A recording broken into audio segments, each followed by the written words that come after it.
Back again. This one's a wee bit more serious than some of the other stuff that I write. Can't remember where the inspiration came from for this one, but I like it, and hopefully some of you will too. As I often do these days, I wandered down to the lake, to the beach house where we met. The air carried the crisp scent of autumn leaves and the faint, briny whisper of the lake. Part of me kept thinking you'd come running past again, just like you did all those years ago. Your long black hair catching the morning light, your breath steady, your pace perfection, your form functional, and your stride effortless. It was a beautiful fall day, not quite sweater weather yet, but definitely a kind of keep a jacket handy just in case sort of a day. The kind of day that you used to love for an early morning run before breakfast, when the world still felt like it belonged to only us. I'm glad you got back into the running, I thought to myself. The sky stretched wide and pale blue, streaked with thin clouds that drifted lazily towards the horizon. The lake, calm and glass-like, reflected the changing colours of the trees that flamed its shore. The little coffee hut was still in operation, comforting constant. I figured I had a few more weeks before they locked it up and towed away the source of my weekend sustenance, forcing me inland for a decent matcha. Jem was working, that's always a good thing. She was the kind of person that knew how to listen without pressing and without probing. She just existed in a way that made the world feel, well, a little lighter, like a well-worn jacket, instead of a leaden chain. Matcha? She asked, already knowing the answer, already walking over to start to prepare the drink. I hesitated, the ghost of a smirk tugging at my lips. No, let's upset the world's fragile balance today and cause chaos. I'll have a latte. Pause. No, wait, scratch that. Let's just be fucking obvious and go with the matcha. Despite everything that had happened in the last few months, sarcasm still found a way to surface now and again, like a stubborn weed through cracked pavement. Jem chuckled, got to work. The familiar hum of the kettle and the espresso machine filling the space between us. When she handed me the warm ceramic mug, none of the disposable paper nonsense, I felt a brief, fleeting sense of some comfort. This place, at least, still knew its customers well enough to serve the good china to those who they felt deserved it.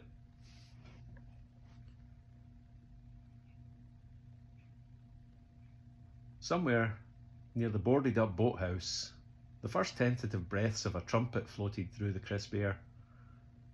I paused, listening. If anything could lure you out of the woodwork, it was live jazz in the open air. And for a second, I forgot.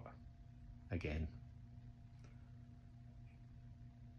The player launched into Coltrane's Love Supreme.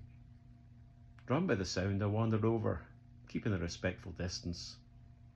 The musician, a young Mexican kid, caught my eye. Lifted my mug in a silent toast, and he nodded back, small smile tugging at his lips. Quiet recognition. I stared out at the water, and I wondered what time it was. The big boathouse clock answered, 10:39. You should be coming past any time now. 11 o'clock came and went. My fingers drummed anxiously against the warm ceramic. Was your run going okay? Should I start walking along the lakefront path to check on you? You always appreciated that. I opted to wait a little bit longer. 11:30. Okay, something was up. You were never this late. A slow panic curled round my ribs, tightening with every passing minute. I racked my brain, searching for an explanation, but for the life of me, I couldn't think of one. A gentle weight settled on my shoulder. Jem. She slipped onto the bench beside me, carefully took the empty mug from my hands. Her touch was warm, grounding. You've forgotten again, haven't you, hun? I turned to look at her, my mind stalling as I tried to process the words, and then, like a tidal wave crashing over a fragile sandcastle, it hit me. I had forgotten. Again. You were gone. The car wreck had shattered more than just metal and glass. It had broken time itself, leaving me stuck in an endless loop of waiting for you. The impact had taken so much, my memory, my certainty, and you. Tears welled up, familiar, but no less raw. I swipe-tapped them impatiently, forcing out a nervous, shaky laugh. Sometimes I really wonder who got the worst end of this fucking deal. Jem exhaled softly, her arm still wrapped around me. Mate, she said, her voice steady, warm and certain. You're still here. You're still loved by all of us. And she's up there, loving you too. Might not be perfect, but you're here, and you're loved. And that's gotta count for something. I nodded, my throat too tight for words.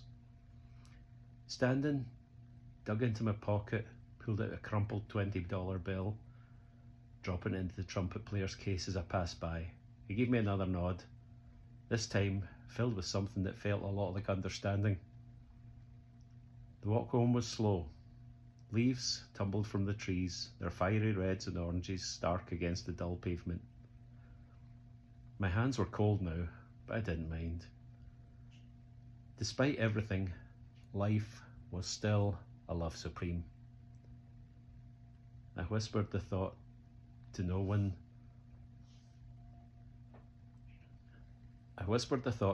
But myself as I disappeared down the tree-lined street, the scent of autumn thick in the air, carrying me home again.